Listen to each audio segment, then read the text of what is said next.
Sir तो यहाँ पे आप आ रहे हैं, जैसे आप ग्रेजुएट करके आपको पता चला आप पहुंच में आए यहाँ पे एंड मतलब पूरे अभी आप इतने बड़े एंटरप्रेन्योर बन चुके हैं, इतने फेमस हो चुके हैं, तो एक वो आपको डिफरेंस क्या लग रहा है जब आप गए थे और अब आप यहाँ पे आए हैं उसमें? मतलब जब गए थे वैसी फटी रहती थी यार, समझ नहीं आता लाइफ में क्या होगा। अब दूसरी तरीके से फटी रहती है लाइफ में बहुत कुछ हो रहा है क्या है। नहीं यार, मतलब मैं इतना सोचता नहीं हूँ। मतलब मैं जब आईआईटी से भी निकल के गया था तो हाई पॉइंट भी गया था, मतलब मैं 10 मार के निकला था तो तब भी अच्छे लगता है, मतलब 10 मार के निकलो तो। और उसके बाद ये नहीं पता था एंटरप्रेन्योर बनेंगे। उस टाइम लगता था कि आईआईएम चले गए, आईआईएम के बाद कुछ नौकरी कर लेंगे, उस टाइम ये पता था। But now when I look back कि लगता है कि कुछ ज्यादा ही कर लिया, इन द सेंस कि एंटिसिपेटेड नहीं था कि इतना करूंगा उस टाइम पे। तो यार इट्स ऑल गुड फन यार। सर हमने सुना है कि आप कुछ टाइम के लिए DR1 भी बने थे अपने आईआईटी जर्नी में, उसके बारे में कुछ बताइए। साले तुम किताब नहीं पढ़ते हो सबके सब मतलब जितना मगना था तुमने जेई के लिए मग लिया, उसके बाद खत्म सब। तो यार मेरी ना फर्स्ट सेमेस्टर में आई थी 7.3 SGPA। फिर मेरे में वो क्या बात है साले, सब सत्ती हो साले तुम सबके सर। तो मेरा एक दोस्त था, वो मेरे को बोलता है यार सत्ती में ना लाइफ में कुछ नहीं होने वाला। तो मेरे को भी लगा यार ठीक है, सही बोल रहा, सत्ती में क्या क्या ही होगा। बट उस टाइम क्या था कि जेई के लिए इतनी पढ़ाई कर ली थी कि फर्स्ट सेमेस्टर में वो ही नहीं था, मन ही नहीं था कि कुछ और करना है या और पढ़ना है। तो था कि ठीक है जो आ रहा है आने दो टाइप था। फिर थोड़ा संभला सेकेंड सेमेस्टर में तो नैली मारी, फिर नैली से नीचे कभी मारी नहीं। उसके बाद तो अब हुआ क्या, वो साले फर्स्ट सेमेस्टर के पाप रह जाते हैं। तो फाइनल, जब मैंने फाइनल सेमेस्टर में 10 मारी तो मेरे हो गए आई थिंक 8.96 ऐसे कुछ हो गया, ठीक है। और जो डिपार्टमेंटल रैंक 1 था वो 0.02 से डिपार्टमेंटल रैंक 2 बन गया फाइनल वाले सेमेस्टर में, ठीक है। अब साले सब डिपार्टमेंटल रैंक 1 हरामखोर होते हैं एक नंबर के, ठीक है। तो उसने क्या किया, अब मैं तो 10 मार चुका हूं, मैं क्या करूं, ठीक है। मैं तो खुश हूं कि बॉस ले ली मैंने इसकी वो भी पीछे से आके ले ली। और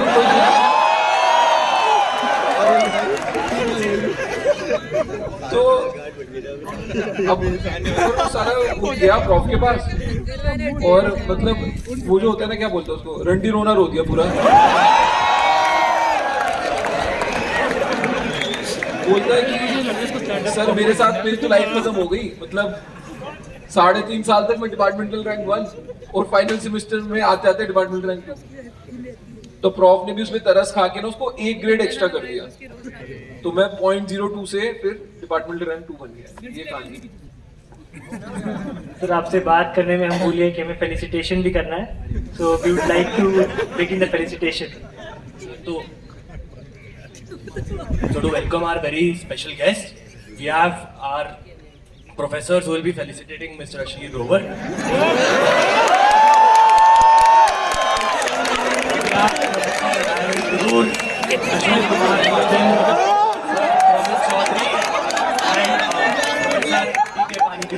Please like to invite them on stage. Huge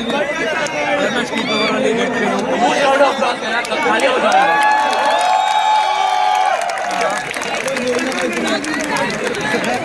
अच्छा। And we'd also like to invite Madhuri ma'am. Please come on stage.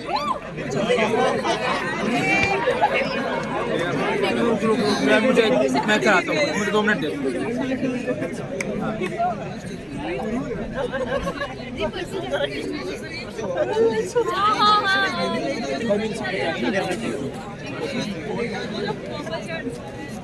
तालियां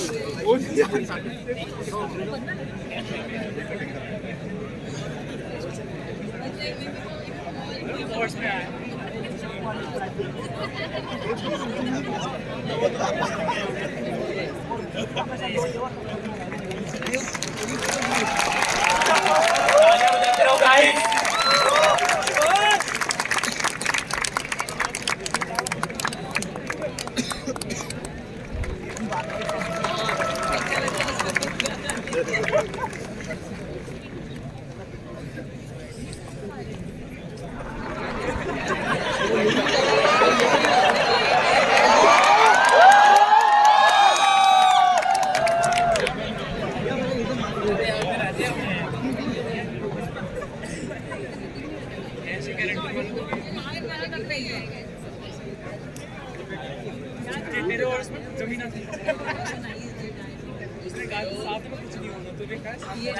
We would also like to call upon Adda 52 in collaboration with Trist to felicitate Mr. Khashir Gowar.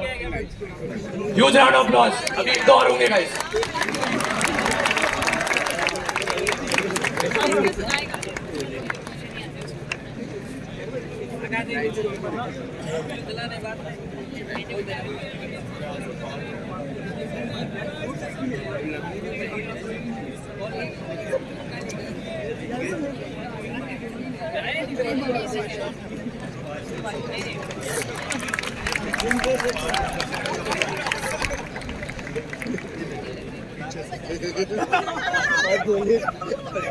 Now we'd like to call upon Infinix in collaboration with Rendezvous. Final. तालियां बजती रहनी चाहिए, ऊँटी होती रहनी चाहिए.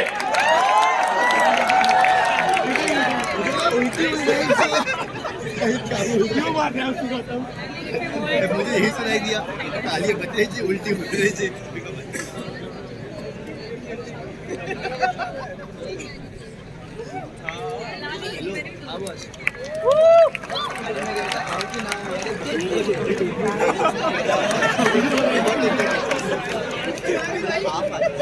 चला IITN के साथ यही प्रॉब्लम है, पैसा दे के ना कुछ भी करा लो इनसे.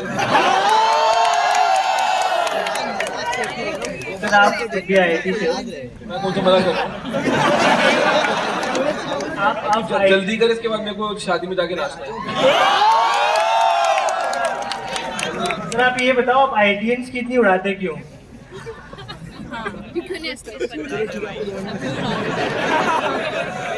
मतलब शीशा तो तेरे हॉस्टल में होगा भाई. सिंपल सी बात है, खुद का मजाक नहीं उड़ाओगे ना तो दुनिया तुम्हारा मजाक उड़ाएगी. बेस्ट है, खुद पे हंस लो, बहुत मजा आता है. हमने बताया कि आप जब IIT में थे, आप फ्रांस गए थे 1 साल के लिए सेमेस्टर में, फॉरेन एक्सचेंज के लिए गए थे. तो सर हम जानना चाहते थे वहाँ पे क्या क्या करके आए हैं आप. क्योंकि सर आज हम बहुत इनफॉर्मल सा नेचर रखना चाहते हैं, ज्ञानबाजी नहीं चाहिए, हमको पता है. तो आपसे स्टोरी जानना चाहते हैं सर हम. जो स्टोरी तू ढूंढ रहा है वो नहीं मिलेगी. कुछ नहीं करके आया, मैं शरीफ लड़का था. तो ये बोलोगे अभी भी हूँ. तो फ्रांस यार अच्छा था. एक तो लैंग्वेज सीखने को मिल गई डिफरेंट. दूसरा मैं पूरा यूरोप घूम गया था उस टाइम. क्या बताऊं?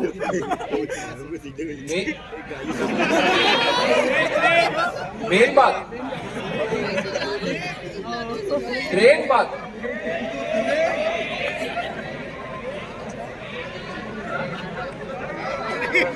अबे जब तुमको पता ही है क्या पूछना तो मेरे को भी बुलाया, खुद ही पूछ. तो पूरा यूरोप घूम गया ऑलमोस्ट. एंड उस साल क्या था, आई थिंक कारगिल वारगिल का कुछ पंगा हो गया था. तो फ्रांस गवर्नमेंट की ना स्कॉलरशिप्स थी पोस्ट ग्रेजुएट स्टूडेंट्स के लिए. और कोई पोस्ट ग्रेजुएट उस टाइम एक्सचेंज पे जा नहीं रहा था, कुछ ऐसा पंगा था, या वहाँ से इंडिया नहीं आ रहे थे. तो 6 लड़के गए थे हम. उसमें से मैंने और एक जो मेरा जो DR1 था, जो DR2 था, फिर वो DR1 कर दिया था. हम दोनों को ना स्कॉलरशिप मिल गई. बट साले IIT में ना कमीनाबंदी बहुत होती है. तो अब हमारे को पता है स्कॉलरशिप तो है, पर हम दोनों को ही पता था हमने बाकी का को बताया नहीं। तो वहां पहुंचे तो हमने सबने बैंक अकाउंट नाम पूछ रहे थे। साम बोल रहे हैं। मैं साहब हूँ। अब मैं साले 6,000 यूरो दूंगा ना, तुम सब साफ करो।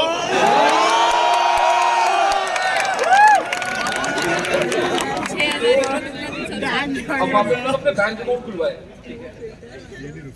तो गलती से क्या हुआ कि मेरी बैंक अकाउंट की स्टेटमेंट दूसरे के पास चली गई। बोले चले तेरे पास 600 यूरो क्यों आते हैं हर महीने, ठीक है। फिर बहुत ऑकवर्ड साइलेंस हुई। बट फिर सब ठीक हो गया। तो काफी फन था। तो जैसे आपने बताया अभी कि जो DR1 होते हैं वो थोड़े गलत टाइप के लोग होते हैं। आज अगर वो आपका इंटरव्यू देख रहे होंगे वो क्या सोचेंगे? मेरे को घंटा फर्क पड़ता है। उनके नाम बता दो सर। नेम कॉलिंग नहीं करनी चाहिए, ऐसी अच्छी बात नहीं होती। एनोनिमस में मजा है ना। सर आपने बताया कि सत्ती जो लोग होते हैं उनका कुछ होता नहीं लाइफ में, राइट? बट जब आप सत्ती थे शायद तभी आपने माधुरी मैम को इम्प्रेस कर लिया। सत्ती भी कुछ ना कुछ तो कर ही लेते हैं काम का। ये नहीं कि सत्ती का कुछ लाइफ में होता नहीं है, ऐसी बात नहीं है। अलविंदर सत्ती था, पर मैंने पहले जाके उसकी नौकरी करी, ठीक है। तो यार बात ये नहीं है कि सत्ती का कुछ नहीं होता, बात ये है कि कैपेबिलिटी सत्ती से ज्यादा मारने की थी, आलस में सत्ती मारी, राइट? वो प्रॉब्लम थी, ठीक है। तो मेरे को लगता है अगर कैपेबिलिटी ज्यादा करने की तो वो मैक्स आउट करना चाहिए। सर वो ट्रिगर पॉइंट क्या था जब आपको रियलाइज हुआ कि अब मुझे पढ़ना शुरू करना होगा? यार मतलब बताया तो तेरे को, दोस्त ने बोला कि कुछ नहीं होगा, तो मेरे को लगा कि ये कुछ नहीं होगा तो कुछ ऐसे थोड़ा मान जाऊंगा, तो फिर पढ़ लिया। तो आप बोल रहे थे कि फ्रांस में आप कुछ किया नहीं, 40 बच्चे थे, बट आप माधुरी मैम से तो मिले IT में ही, तो वो क्या स्टोरी है, वो कैसे हुआ? यार वो ये था कि अब मैं फाइनल ईयर मैं फ्रांस से वापस आ गया, ठीक है, और तब तक मेरी कोई गर्लफ्रेंड नहीं। तो मेरे को ये लगा कि चला अभी 4th ईयर में भी नहीं बनाई, इसके बाद IIM जाना है, ठीक है, वहाँ पे भी बंदियों का रेशियो कम है। फिर नौकरी पे लग जाऊंगा, फिर मतलब ये तो अरेंज मैरिज के टुवर्ड्स टेंड कर रही है लाइफ। वो मैच में होता है ना, टेंडिंग टुवर्ड्स अरेंज मैरिज। तो मेरे को लगा कि ऐसे नहीं हो सकता। तो फिर मैंने करियर लॉन्चर ज्वाइन करा कैट की तैयारी के लिए। और करियर लॉन्चर में एक तो सामने वाला था SDA में, अभी भी है क्या वो पता नहीं, मेरी गाड़ी मिलने गया। तो पूरे दिल्ली में तो करियर लॉन्चर जो ईस्ट ऑफ कैलाश का था ना, वहां पे बंदियां बहुत टोट आती थी। तो मैं और मेरे दोस्त ने ईस्ट ऑफ कैलाश वाला करियर लॉन्चर, और फिर मेरे को माधुरी वहां पे मिली। तो ये कहानी है। सीढ़ी तो मत मारो यार। सर तो ऐसा होता है अभी हॉस्टल में, जैसे आप 2 साल तो थे कुमाऊं में, जैसे अभी हम लोग हॉस्टल में होते हैं तो कुछ टाइम पास के लिए कुछ करते हैं, पत्ते वत्ते खेलते हैं, पोकर खेलते हैं या कुछ और चल रहा होता है, तो नहीं मैं हॉस्टल में कभी रहा नहीं। मतलब एक्चुअली हमारे टाइम पे रैगिंग बहुत होती थी, अब पता नहीं अभी भी होती होगी, नहीं होती। चलो शराफत है यार, हमारे टाइम बहुत रैगिंग होती, ठीक है। और मतलब साले वो सीनियर होते भी देखने में भी खूंखार होते थे। अब तो तुम शक्ल से तो शरीफ ही दिखते हो सब, बट हमारे टाइम खूंखार मतलब ऐसी बड़ी बड़ी दाढ़ी, मतलब 2 महीने से नहाए नहीं हुए यार। तो अब हुआ क्या कि मैं सिर्फ कुमाऊं गया फीस भरने, वो होती है ना कोई फीस भरनी होती है, तो मेरे को पकड़ लिया, बोले तेरी हवा कितनी है, मेरे को समझ नहीं आया। मेरे को लगा पता नहीं यार ये क्या है, चला हवा चल रहा है यहाँ पे। फिर मेरे को समझ आया। फिर हुआ क्या कि मेरा एक दोस्त था, वो गुड़गांव से था, तो उसने हॉस्टल ले लिया था। तो शाम को मैं पहले दिन ही घर वापस जा रहा हूँ, बोल रहा भाई मेरे को ले जा, मैं तो मर जाऊंगा यहाँ पे। तो मैं बोला क्या होता है, कह रहे हैं यार बहुत तंग कर रखा है यहाँ पे सीनियर्स ने, मैं नहीं सहन कर सकता रैगिंग। तो मैं एक्चुअली उसको ले गया, अपने घर ले गया, फिर उसके पेरेंट्स आए उसको ले गए, फिर वो गुड़गांव से अप डाउन करता था रोज। तो फिर उसके बाद मैं डर गया, मेरे को लगा जाने ही नहीं सकता हॉस्टल में, सब बदमाश है यहाँ पे। तो गया नहीं यार मैं, कभी भी हॉस्टल नहीं गया। उसके बाद तो मैं फीस देने भी नहीं गया, मेरे को लगता है। ठीक है सर, तो ये तो बात हुई आपके आईआईटी के डेज की। Now coming to the point जहां आपने एंटरप्रेन्योरशिप को चुना, तो you were a investment banker for like 7 years। तो what was that trigger point जहां पे आपने इन्वेस्टमेंट बैंकिंग को छोड़ के, एक हाई पेइंग जॉब को छोड़ के स्टार्टअप्स के ऊपर काम करने का सोचा? यार इन्वेस्टमेंट बैंकिंग भी कोई पैदाइशी शौक तो था नहीं। एक्चुअली क्या था, तुम आईआईटी से होते हो तो फिर जब तुम एमबीए करते हो तो तुम एमबीए फाइनेंस में करते हो नॉर्मली, क्योंकि क्वांट की तरफ रुझान होता है। तो मैं भी फाइनेंस के इलेक्टिव्स लिए थे, फिर कॉर्पोरेट फाइनेंस मेरे को अच्छा लगता था। तो मेरी डे 0 जॉब नहीं लगी, मेरी डे 1 जॉब लगी इन कोटक इन्वेस्टमेंट बैंकिंग। तो मैं चला गया, अब चलो मैं 7 साल काम किया वहाँ पे, which is very strange because कोई आईआईटीएन कहीं पे 7 साल नौकरी नहीं करता है। तो अब 7 साल जब मैं काम कर रहा था मजा बहुत आ रहा था, पैसे भी अच्छे थे, काफी अच्छे पैसे थे, मतलब उस टाइम की सैलरी के हिसाब से अच्छे पैसे मिलते थे। बट एक काम कितने टाइम तक कर लोगे? तो 7वें साल तक आता था, बहुत बोर हो गया कि कुछ नया करते हैं। तो फिर मैंने झक में ही छोड़ा, मतलब लिटरली, कि ऐसा कोई रीजन नहीं था कि मैंने कोटक क्यों छोड़ा। एक ये था, वो बॉम्बे बुला रहे थे, मैं साला दिल्ली वाला हूँ, मेरे से होता नहीं बॉम्बे, ठीक है। ऐसा कुछ नहीं है, मैं दिल्ली से हूँ इसलिए मेरे से नहीं होता बॉम्बे। तो फिर मैंने उठ गया था, वरना मैं जाता नहीं बिल्कुल। 2 साल वहाँ पे काम किया। तो मेरे को एंटरप्रेन्योरशिप में खींच के गया अलविंदर। तो अलविंदर टीम से जो मेरे बच्चे के कमरे में लिंकेड ग्रोफर्स का फाउंडर है, मेरे बैचमेट था, सिविल के। तो उसने जब ग्रोफर शुरू करा तो मेरे को बोलता है पैसे रेज कर दे। तो वो एमएस में ऑफिस आता था, मैं बैठता था बिजनेस प्लान पे, फिर उसको कनेक्ट करता था वीसी से। 1 महीने के अंदर हमारे $10 मिलियन रेज हो गए। फिर अलविंदर मेरे को एक दिन बोलता, साले मेरे को तो पता नहीं 10 मिलियन का करना क्या है। बिजनेस प्लान तो तूने बनाया था, अब आगे कर ले। तो मेरे को लगा चलो ठीक है कि दोस्त भी है, जानता भी हूँ, और अभी नहीं करूंगा तो कब करूंगा। तो मैं तो 9 साल के बाद एंटरप्रेन्योरशिप में कूदा इन दैट सेंस। एंड हाँ, वो बेसिकली जितना भी सीखा एंटरप्रेन्योरशिप वो ग्रोफर्स में सीखा। और अलविंदर उससे पहले दीपिंदर के साथ काम करता था, दीपिंदर जोमेटो वाला। हंसने की क्या बात है भाई। तो ऐसे ही होता है यार, मतलब एक बैचमेट ने दूसरे को सिखाया, दूसरे को सिखाया, फिर हमने बहुत कदम मचा दिया। आप भी हमें कुछ सिखा दो सर। ऐसे थोड़ा सीखना होता है, मतलब काम करके सिखाना होता है। तू आजा कल से दफ्तर से, कोई लगाता हूँ काम पे। सर तो आपकी एक बहुत फेमस स्टोरी है कि आपने कैसे 8 मिनट में 1.25 करोड़ की आईपीओ करवाई थी वहाँ पे जोमेटो की। तो गलत मत बोला, मैंने नहीं करवाई आईपीओ, पहली बात है। मेरे को गाली नहीं खानी उसके आईपीओ की। मैंने 8 मिनट में 2.25 करोड़ रुपए कमा लिए जोमेटो के आईपीओ से, ये सच्ची स्टेटमेंट है। हाँ, तो वो उसके बारे में थोड़ा और।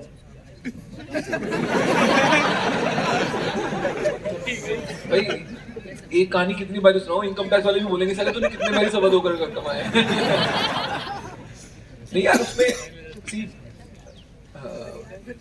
दिप्पी मेरे को वैसे बंदा सही लगता है, उसमें ना वो है, फाइट है अंदर। तो अब जब जोमेटो का आईपीओ हो रहा था तो जोमेटो का सीएफओ जो बंदा था वो भी मेरे को सही लगता था, अक्षांत गोयल। वो मेरा जूनियर था कोटक में। तो मेरे को लगा यार ये बंदा आईपीओ निकाल रहा है, दिप्पी में मेरे को विश्वास है, तो इस पे तो फंड खेलना बनता है।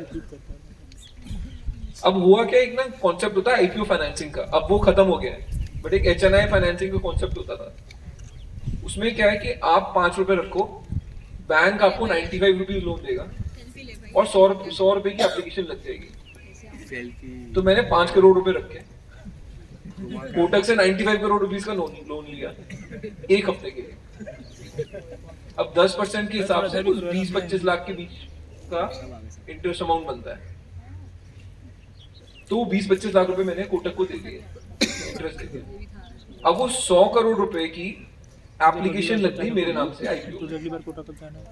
आईपीओ हो गया ओवर सब्सक्राइब 33 टाइम्स, रफली 30 ऐसे ही था।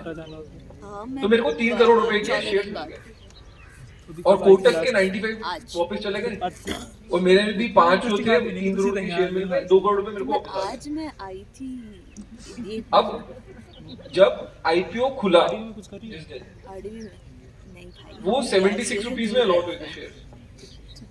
जब आईपीओ खुला तो मेरे ब्रोकर ने मेरे को फोन किया कि सर ये 115 पे खुल रहा है, क्या करना है? तो वो तो काम कर, मैंने बोला बेच दे सारा माल, ठीक है। मैंने कौन से बैन भी आनी है,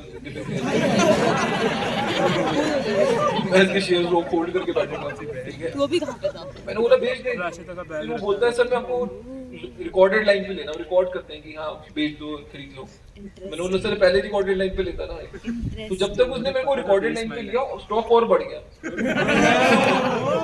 तो मेरा फायदा ही हो गया, पर बेचारे को गाली पड़ी। तो फाइनली 136 पे मेरा 136 पे बेच दिया, तो 76 रुपीस का माल खरीदा हुआ 8 मिनट के अंदर अंदर 136 में बिक गया। तो 3 करोड़ पे 2.25 करोड़ कमा लिए, बस ये कहानी है। सर आप हर चीज़ की इतनी स्ट्रेट फॉरवर्ड जवाब देते हो, कभी ऐसा हुआ एग्जाम में प्रोफेसर ने क्वेश्चन पूछा कि रोड में कौन सा मटेरियल लगेगा, आप बोले कि जाके नोएडा में देख लो?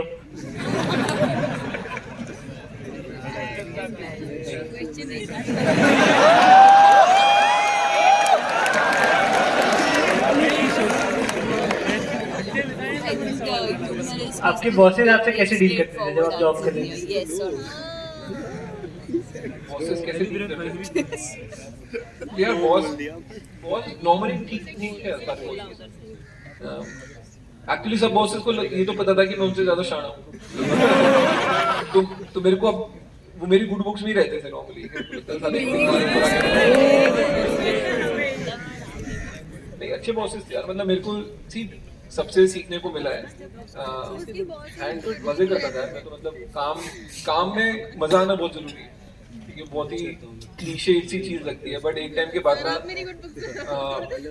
पैसे से ज्यादा काम में किक आती है, तो काम में मजा आना बहुत जरूरी है। बॉस तुम्हारा समझदार होना चाहिए, ये एक बात है। बेवकूफ बॉस मत पालो, कुछ सिखाएगा नहीं।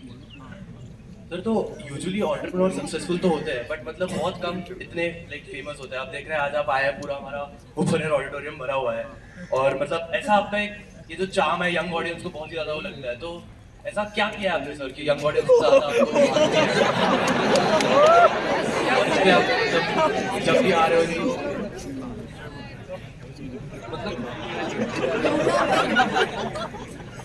मतलब यार मैं हर रोज फेयर एंड लवली लगाता हूँ। मेरे को भी नहीं पता यार, मतलब सी मैं आई थिंक वो कुछ लोग ना सीधा बोलना बंद कर दिया, या लोगों को सीधा सुनने की आदत नहीं रहेगी, तो कोई सीधा बोलता है तो उनको अपील करने लग गया। मैं ऐसे ही था यार, मतलब एटलीस्ट मेरे को ये पता है कि लास्ट 3-4 साल से मैं ऐसे ही था। तो जो मेरे से प्राइवेटली पहले वैसे भी डील कर चुके हैं उनकी भी कोई नई बात नहीं है, बट वही होता है यार, तुम टीवी पे चले जाना तो फिर फेमस हो जाता है, उनको लगता है कि कहानी। अब मेरे में क्या अपील कर गया वो जनता को पता है, मेरे को क्या पता। But I am not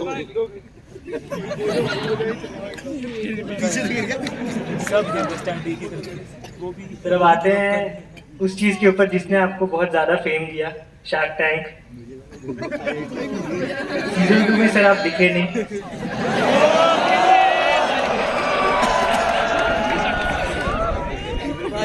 season 2 में मैं दिखा नहीं, मैं इनविजिबल था उसमें। अभी मतलब रिपीट क्यों लगवानी है? मेरे को देख फर्स्ट सीजन किया, बहुत मजा आया उसमें ना। एक नोवेल्टी फैक्टर भी था कि नई बार पहली बार चीज आ रही,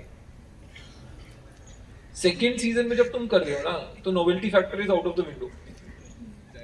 अब ये है कि कंपैरिजन होगा कि यार पहला सीजन ऐसा था, पहले सीजन में ये ऐसा था, अब ऐसे हो गया है, ठीक है, पहले सीजन में कम पैसे लगाता था अब ज्यादा लगा रहा है, जो भी है, मतलब कंपैरिजन होना ही होना है।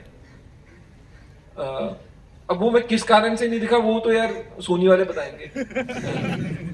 बट एक चीज मेरे को पता है कि साला पहली बार ही ऐसा हुआ है कि कोई बंदा सीजन में नहीं है और वो ज्यादा फेमस हो गया है।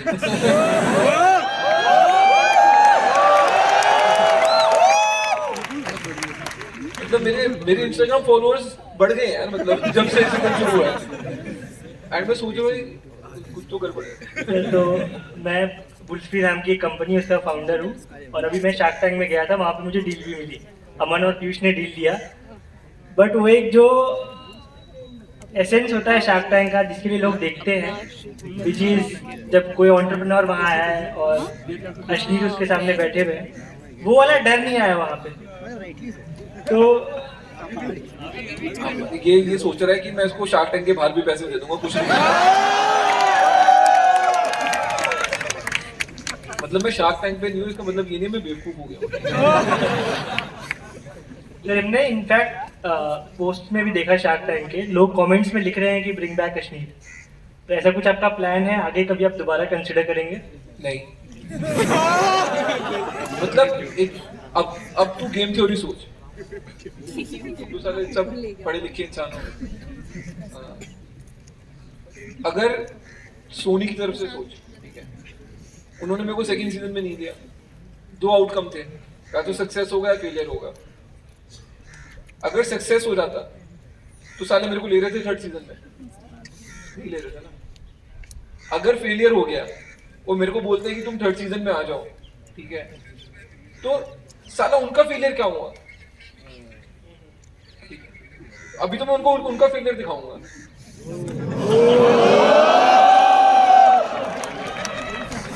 वो सवाल ही नहीं उठता। मतलब मेरे पाँव के नीचे से निकल जाए ना तब भी ना जाऊं मैं। सर तो ऐसे आप काफी ज्यादा आपके वन लाइनर्स के लिए फेमस है। आपने शार्क टैंक में एक बार बोला दोगलापन और वो इतना फेमस हो गया। फिर आपने बुक भी लिखी दोगलापन से ही नाम की। तो सर उसके बारे में थोड़ी चर्चा करनी थी आपसे सर कि आपकी जो बुक है उसके बारे में और आप बताएं कि क्या मोटिवेशन है आपको कि चलो ये लिखते हैं। मोटिवेशन नहीं निकली, मैंने खुंदक में लिखी है किताब। मतलब लिटरली खुंदक में लिखी है। तो मैंने किताब लिखी अप्रैल और आधा मई। मेरे को यूएस जाना था मई में और मेरे को टारगेट था कि साला उससे पहले किताब खत्म करके जाऊंगा।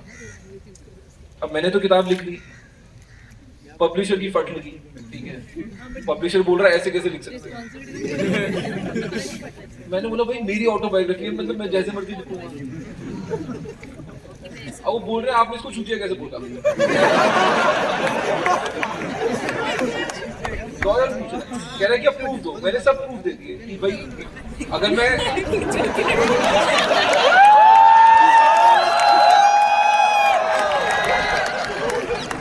अरे गलत चीज हो गई, बस सुन लो पहले। अब वो मेरे को बोल रहे हैं आप ये बताओ कि आपकी लाइफ में ये इवेंट हुआ, आप इसका प्रूफ दो। मैंने दे दिया, ठीक है। अब बोल रहे कि ईमेल दो, हमको अपना आपको लीगली कवर करके चलना है, सब कुछ दे दिया। बट अगर मैं कोई बोल रहा हूँ कोई इंसान बेवकूफ है, मैं उसका प्रूफ कहां से लाऊं? तो मैं 5 महीने मेरे को लग गए लोगों को ये समझाने में कि भाई वो बेवकूफ है, मैं बोल रहा हूँ। कल को वो कोर्ट जाएगा, मेरी लायबिलिटी है, ठीक है जी। समझ ही ना आया, उनकी मोटी बुद्धि है सब। तो मतलब मेरी बुक ना 5 महीने से लेट आई है मार्केट में, और मतलब जून जुलाई तक तो प्रूफ रीड भी हो चुकी थी। सिर्फ ये वकीलों के चक्कर में ना बस, हाँ जी ये कैसे कर दिया वो कैसे कर दिया, उसी में टाइम निकल। सर कोई एक बुक बहुत फेमस हो रही थी, आपने कभी बताया ऐसा कि वो बुक नंबर 1 बेस्ट सेलर बन गई थी, तो आपको उसको भी रिप्लेस करना था? नहीं यार देख, मेरा फंडा सिंपल है कि या तो कुछ मत करो, ठीक है, करना है तो नंबर 1 काम करना है, नथिंग इन बिटवीन, राइट। तो जब मैंने बुक लिखी भी, मैंने क्लियरली बोल दिया बॉस मेरे को चेतन भगत को बीट करना है। साला कोई एस्पिरेशन ही नहीं है, वरना फिर क्या मतलब। एंड उसने तो फिक्शन लिखा है, मैंने तो रियलिटी लिखी है। अभी ऑटोबायोग्राफीज पे की बात करता है, अभी फिर भी अर्ली डेज है। ऑटोबायोग्राफी में किसी इंसान ने मेरे से ज्यादा किताब नहीं बेची, but I am still not happy with that number. मेरे को ये लगता है कि इंडिया में ना कल्चर ही नहीं है रीडिंग का।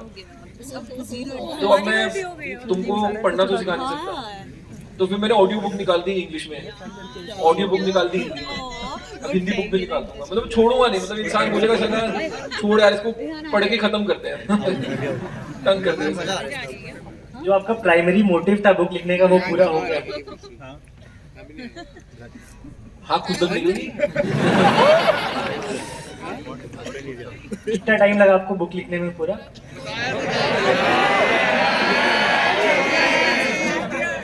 इसको ना बहुत प्यार है अपनी आवाज से, बोलता ज्यादा है सुनता कम है। तो हम बात कर रहे थे लाइक आपके वन लाइनर्स और दोगलापन जैसे आपने नाम दिया बुक को, वैसे आपकी अपने नई कंपनी भी चालू की है, उसको आपने नाम दिया है थर्ड यूनिकॉर्न।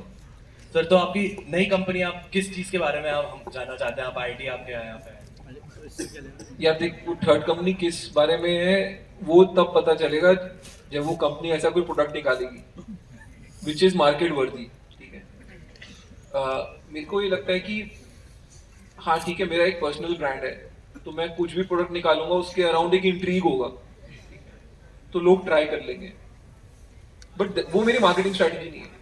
मेरा अभी भी फंडामेंटल बिलीफ है कि आपको प्रोडक्ट वो निकालना है जो मार्केट को फर्क ही नहीं पड़ता किसने निकाला है, मैंने निकाला है, फलाने ने निकाला है। एंड ऑफ द डे आपके लिए रिलेवेंट प्रोडक्ट होना चाहिए और मजा आना चाहिए। ठीक है, अगर वो हो गया तो मैं आके हाथ छाती ठोक के बोल दूंगा हाँ देख मैंने ये 32 कॉन में निकाला था, ये प्रोडक्ट हो गया। प्रोडक्ट निकालने से पहले उसके बारे में बात करना इज बिल्डिंग रॉन्ग एक्सपेक्टेशन। मैं आपकी एक्सपेक्टेशन रेज कर दूं, ठीक ठाक प्रोडक्ट भी निकले, फिर बोलोगे भाई क्या फुद्दू प्रोडक्ट निकाला है, क्या फायदा? सो धंधे को धंधे की तरह चला है। प्रोडक्ट आएगा मेरी तरफ से बहुत ही लॉजिकली तोड़ो प्रोडक्ट आएगा, ये मैं अपनी तरफ से पूरा एफर्ट मार रहा हूं। बाकी मार्केट एक्सेप्टेंस मैं भी तुझसे पूछ रही थी बीआरसी के बारे में, इसे हमको पता नहीं, सब रिकॉर्ड हो गया। तो आपने नाम ही रख दिया अभी थर्ड यूनिकॉर्न, तो आपको कॉन्फिडेंस है कि पहले राउंड में ही मतलब इतनी फंडिंग रेज कर लेंगे? यूनिकॉर्न वैल्यूएशन नहीं, नाम में क्या है वो ऐसे तो 106 यूनिकॉर्न है, वो पूरा कॉन्फिडेंस है 106 की 6 बच जाएंगी। तो सी आपको ना end of the day marketing में बहुत स्ट्रांग होना पड़ेगा कि प्रोडक्ट सिर्फ बनाना नहीं आना चाहिए, बेचना भी आना चाहिए। मेरा फंडा सिंपल है कि मार्केट बोल क्या रही है, तू जो बोल रहा है ना कमेंट सेक्शन पढ़ो, मेरे से ज्यादा कमेंट सेक्शन कोई नहीं पढ़ता। मैं साला अपनी रील भी डालता हूँ ना उसके भी कमेंट्स पढ़ता हूँ। मैं मेला करना चाह रही थी, तुम बोलोगे साला कितना मेला चाह रही थी बिकॉज़ बॉस मेला नहीं है, फीडबैक है। इसको गोली मारती हूँ ना, अगर किसी ने बोला बहुत क्रिंज मटेरियल है, जनता को नहीं पसंद आ रहा, मत कर, कुछ और कर, ठीक है? तो मार्केट आज की डेट में इंटरनेट आपको उस डायरेक्ट फीडबैक दे रहा है चीज का, उसको लेना सीखो। कैसा है? तो जब मैं भारत पे से बाहर आया, अब लोग बोल रहे हैं अरे आपने 2 यूनिकॉर्न बनाए, 2 यूनिकॉर्न बनाए, तीसरी कब बना रहे हैं? हर कोई ये पूछा तीसरी कब बना रहे हैं, मैंने बोला ये ले सकते थर्ड यूनिकॉर्न प्राइवेट लिमिटेड। तो मजे लेने चाहिए भाई दुनिया में। सर आपने यूनिकॉर्न्स बना लिए, बुक भी लिख दी, हमने ऐसा सुना है आपका पॉलिटिक्स में जाने का भी प्लान है?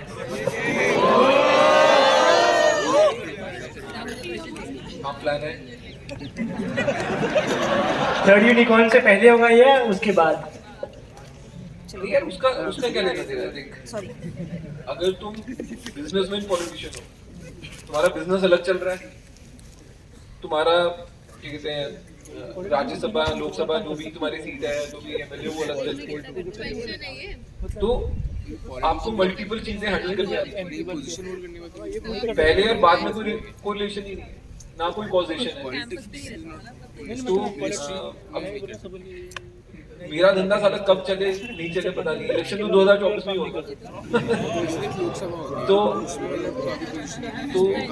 उतरेंगे यार 2024 में उतरेंगे, बट मेरे को एटलीस्ट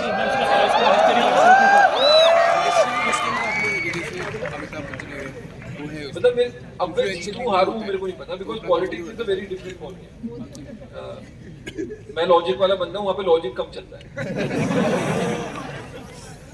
हाँ बट मतलब फाइट बड़ी मजेदार होगी जिसके साथ भी होगी। तो जैसे आपने बताया कि आप हर चीज के लिए टॉप स्पॉट के लिए ट्राई करते हो, तो यहाँ भी आप पीएम कैंडिडेट बनोगे?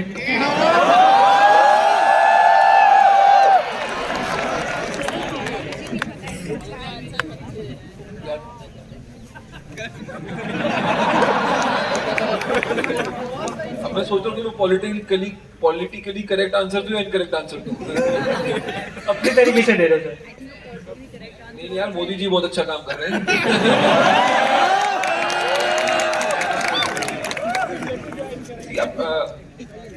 अभी पहले सीधा तुम प्राइम मिनिस्टर नहीं बनते ना यार, पहले तो किताब लिखते हो,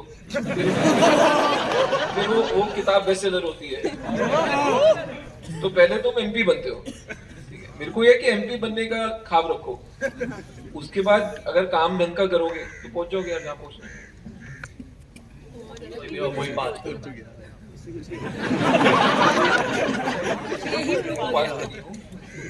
अभी मैं डेप्यूटी कौन बना रहा हूँ। 2024 में जब इलेक्शन आएगी तब देखेंगे। अबे वो क्या बस 2024 साले दिन में उनको वो कर रहे होते हैं, तुम भी जाके वोट नहीं डालते बाद में।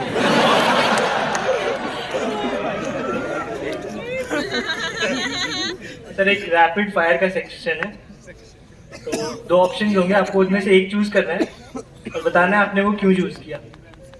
पहला आईआईटी वर्सेस आईआईएम। आईआईटी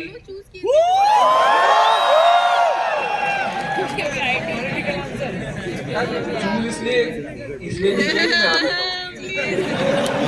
हूँ। मैं साला आईआईएम जाके उसका रीजन ये है कि मेरे को समाव ना आईएम वाला जो फेज है ना मेरे दिमाग में घुसा ही नहीं। मतलब मेरी किताब भी पढ़ेगा ना, आईएम के बारे में कुछ नहीं लिखा हुआ इसमें। एंड मेरे को इसलिए नहीं लिखा मैंने क्योंकि मेरे को वहाँ के बंदे ही नहीं समझ आए।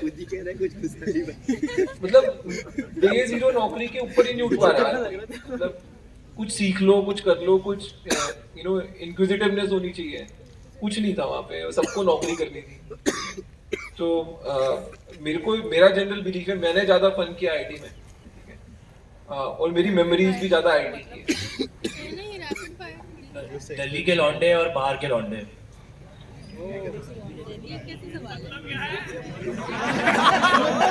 ये बड़ा डबल मीनिंग वाला क्वेश्चन है।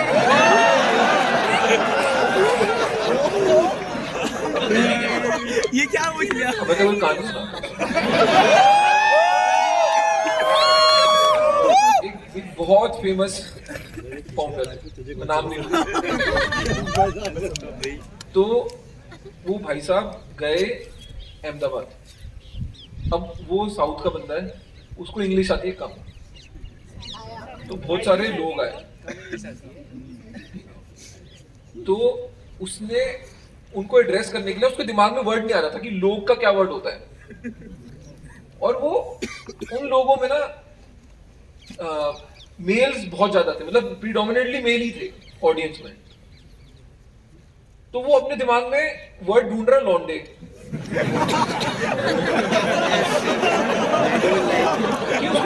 उसको ये लग रहा है कि लोग तो आए नहीं, तो लौंडे आए हैं। पर भाई साहब उसके दिमाग में लौंडे भी नहीं आया वर्ड। एंड भाई वो पता क्या बोल के आया,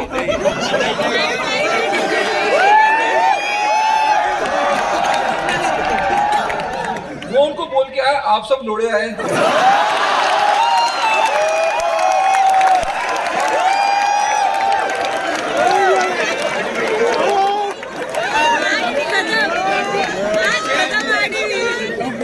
वहां पे शार्क टैंक वालों ने उसको कांटेक्ट किया कि सर आप आ जाओ हमारे शो। उसके पीआर वाले ने बोला मैं नस काट लूंगा अपनी। ये कोई नहीं, कल से 7,000 में नेक्स्ट है भारत पे वर्सेस ग्रॉफर्स। मतलब क्या वो क्या पैरामीटर क्या है? आपको बस बता रहे यार थर्ड यूनिकॉर्न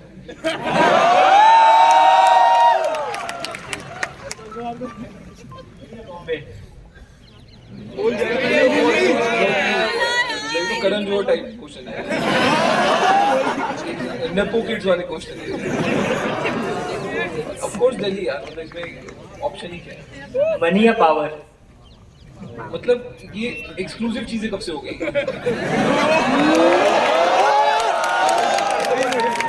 एक्सक्लूसिव है सर। पॉलिटिशियंस के पास बहुत पावर है, मे बी इनके पास उतना पैसा नहीं है।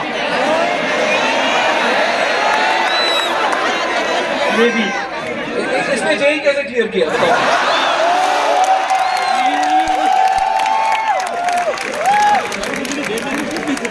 इसको लगता है पॉलिटिशियन के पास पैसा नहीं है। सर अगर आप आरटीआई फाइल करोगे उसमें तो यही मिलेगा। फिर भी आपको चूज करना हो मनी और पावर में? मेरे को दोनों चाहिए, मैं क्यों चूज करूं? एक्सक्लूसिव चीजें नहीं होती यार। चलो सर ठीक है, यहाँ पे बहुत सारे लोग हैं जो आपसे और सवाल पूछना चाहते हैं, तो थोड़े सी क्वेश्चन हम ऑडियंस के लिए भी ओपन करते हैं, बिकॉज आप थोड़े इनसे भी फेडअप है। तो यहाँ पे कोई ऑडियंस में जो भी सवाल पूछना चाहता है हाथ उठा लो। मेरे पास आएगा माइक पहले से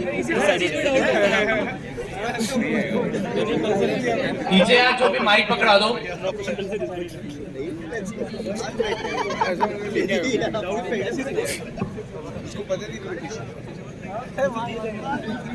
माइक पकड़ा दो।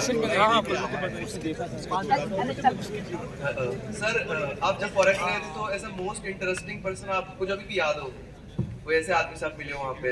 कहाँ पे? फॉरेक्स जब गए थे, कहाँ गया था? Foreign exchange. फ्रांस गए थे जाओ। फॉरेक्स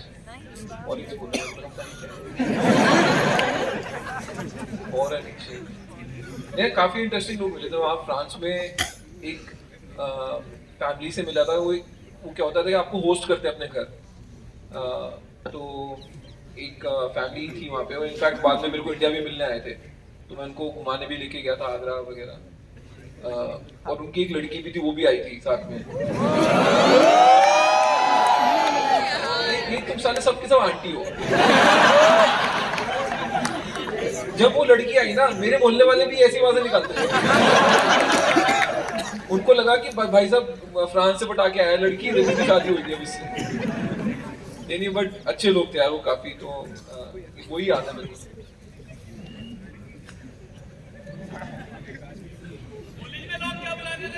हाय सर, सो हम सब ने सुना आपने जेई में कितना मचाया था। सो लाइक बॉम्बे से गुवाहाटी आपके लिए सब ओपन था। So like what was one thing जो दिल्ली के लिए आपके लिए स्टूड आउट की? मैं तो आई दिल्ली ही जाना। सिविल भी नहीं, मैंने मचाया नहीं था, मेरी 1823 रैंक थी। 1823 में मचा थे, तो उस टाइम पे मेरे को यहाँ पे मिल रहा था सिविल और टेक्सटाइल। हंसने की क्या बात है इसमें? सारे सिविल वाले ही बैठे हैं यहाँ पे। तुम्हारे कंप्यूटर साइंस वालों को नौकरी पे लगा रखा है मैंने।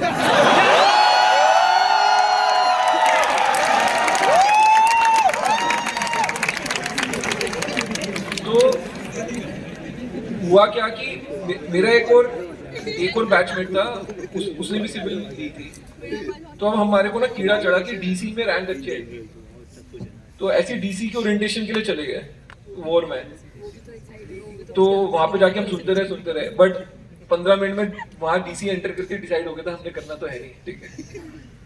तो सब हो गया, तो वहां डीसी की डीन ने बोला एनी क्वेश्चन? तो मेरा दोस्त बोलता है यस सर। बोलते यस, बोलता है सर साउथ दिल्ली से यहाँ पे बस कौन सी आती है? एंड वो जेन्युइनली पूछ रहा था, मतलब उसको ये था कि साला इतना दूर कौन जाएगा रोहिणी के पास। तो बाकी सब लोग भी हंस दिए वहाँ पे ऑडिटोरियम में, उनको लगा मजाक कर रहा है, बट एक्चुअली उसका जेन्युइन क्वेश्चन था। फिर हम दोनों ने डिसाइड करा बहुत दूर है यार डीसी, तो आईटी ले लेते हैं। तो हम तो लोकल, मेरे घर के बहुत पास था इसलिए मैंने आईटी दिल्ली किया है, बस ये रीजन था। सर तो before we move on to the next question, हमारे पास एक बहुत ही स्पेशल वीडियो है सर आपका, जो आपके बताता है कि आप कितने परम भक्त आदमी हो। तो एक बार वो वीडियो लगा दो यार।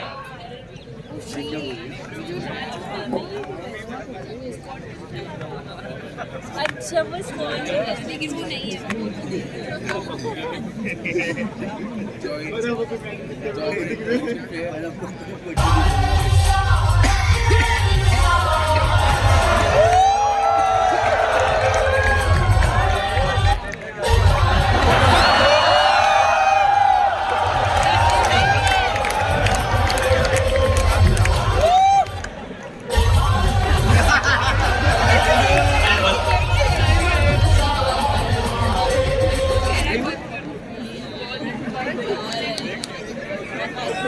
सवाल क्या है?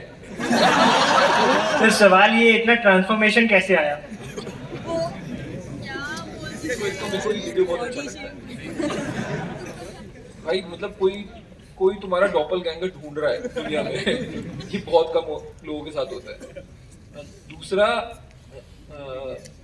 वो बेचारा भक्ति में लीन है, यही मेरे को इलेक्शन जिता के जाएगा।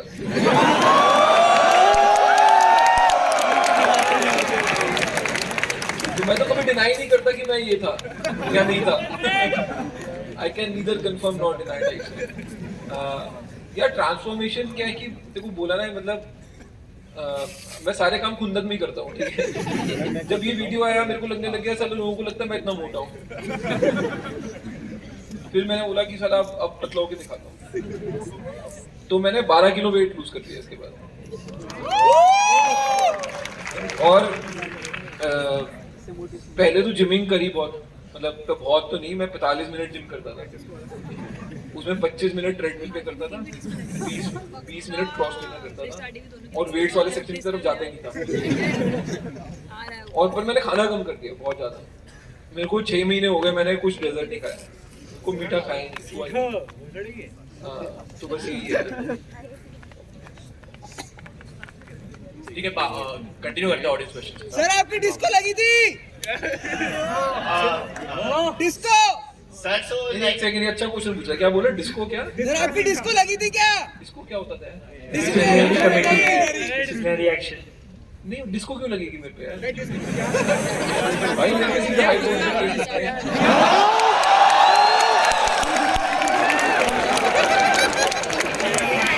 मैं बोल रहा हूँ छोटे काम नहीं करने, समझते नहीं हो। सर मान आने के कितने केसेस आते हैं आपको डेली?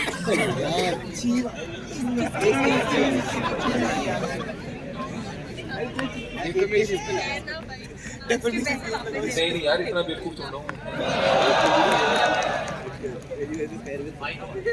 सर तो लाइक आपके ज्यादा मतलब दोस्त वो जो भी बने आईआईटी में बने, आईएम में, या मतलब कहीं पे भी?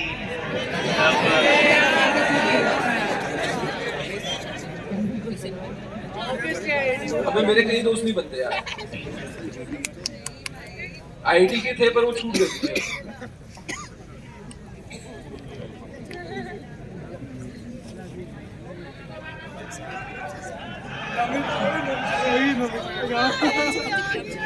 आईआईटी वालों के साथ प्रॉब्लम क्या है? चाहे 20 बच्चे हैं, चाहे 2000 बच्चे हैं, माइक 2 ही मिलेंगे सब।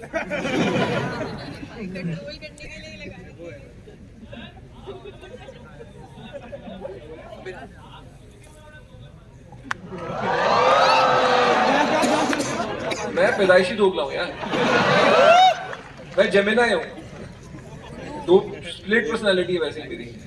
गुड। हेलो। अबे तो मैं क्या, तू खुद बेवकूफ है, दूसरे को बेवकूफ नहीं बोल सकता। बेचारा खड़ा हुआ है सर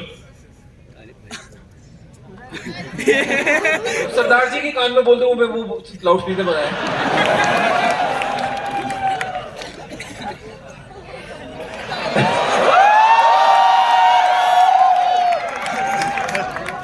अरे कान में बोलने को तो बोल रहा हूँ और कुछ थोड़ा करने को बोल रहा हूँ।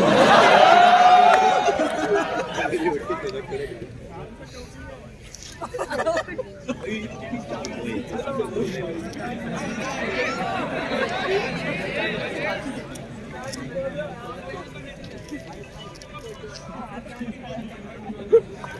जब जॉब कर रहे थे आप अरे अभी तो बताई थी थोड़ी देर पहले कहानी। क्या क्या चीज? क्या ये माइक पे वेला पड़ा है भाई। सर एक क्वेश्चन था सर। अरे भाई उसको बोलने दे यार। हाँ जी बोलिए।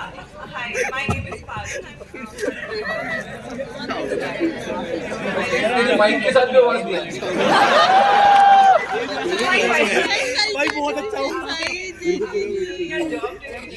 How did you like strategize your approach to, you know, open a firm or maybe a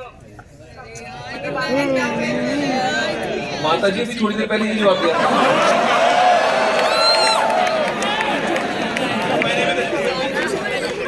sir आप ये बताओ कंटेंट क्रिएटर्स के बारे में आपका क्या राय है?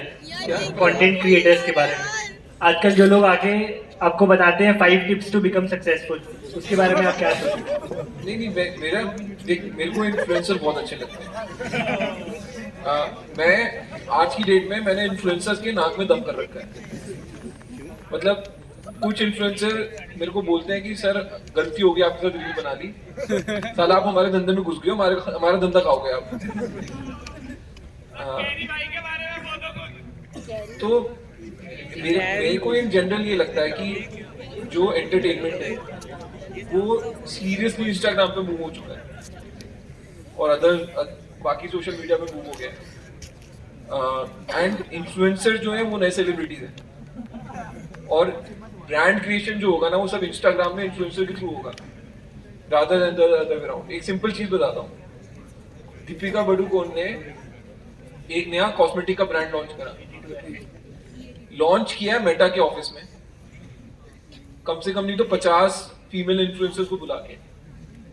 इससे ज्यादा आयरॉनिक कोई बात ही नहीं हो सकती, क्योंकि जब नायका को अपना लॉन्च करना था तो उसको कटरीना कैफ चाहिए थी, ठीक है, एज इन्फ्लुएंसर। तो गेम बहुत चेंज हो गई है। तुम कई बार लोगों को लगता है यार ये क्या टाइम पास चल रहा है, क्यों तुम रील बना रहे हो, क्यों यूट्यूब कर रहे हो। बस मेरी रीच मेरी रील से शार्क टैंक के किसी भी शार्क से ज्यादा है। तो आपके लिए मार्केट में रेलेवेंट रहने के लिए और कंटेंट पुट आउट करने के लिए अब बहुत ही अलग मोड आ गए और सबको उसको यूटिलाइज करना चाहिए। मेरे को लगता है आप अभी रिसेंटली काफी सारे कॉमेडियंस के साथ भी आ रहे हो रील्स में, तो ये ट्रांजिशन कैसे आया? ये तो आपने पहले कभी नहीं किया। ट्रांजिशन नहीं है, तू समझ, दो टाइप के ग्रोवर होते हैं, विलन और कॉमेडियन। गुलशन ग्रोवर, सुनील ग्रोवर, अश्नील ग्रोवर।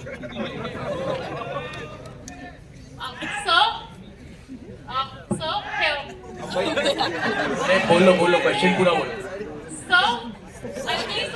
यार एक सेकंड सर, एक तो अंधेरा हो गया है, ये लाइट भी ऐसे फेंके जा रहा है, पता नहीं सर। अरे एक सेकंड रुक जाओ भाई, एक एक करके सवाल पूछो। कोई किसी लड़की की आवाज आ रही है, उसको पहले बोलने दे।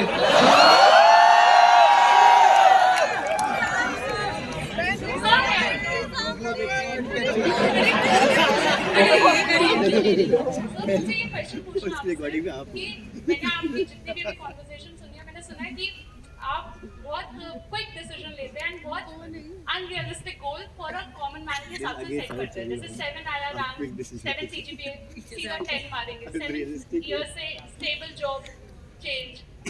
तो ये कैसे आता है आपके अंदर, ये कॉन्फिडेंस या सेल्फ अश्योरेंस?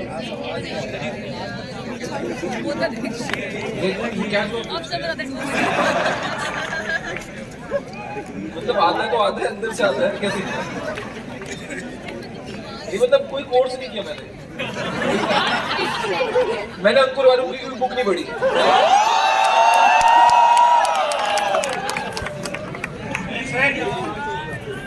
गाइस बस एक दो और क्वेश्चन देंगे सर। उधर से। हाँ उधर बोलो। सर इधर सर ये चलो मेरा ट्रैवल टाइम घर का कम है तो मैं थोड़े क्वेश्चन और ले लूंगा। सर इधर सर एक सवाल था सर, आपने आईआईटी में पोल2 की थी? अबे आईआईटी में डे स्कॉलर कैसे पोल2 करेगा? सर तो देश की पोल2 करने में यही मोटिवेशन था आपका कि यहाँ नहीं करे? हाँ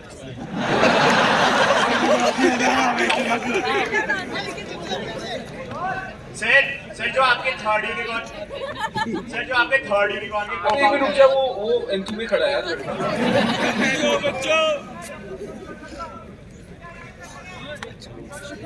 देख भाई फ्री में कर रहे हैं तो कल से आ जा।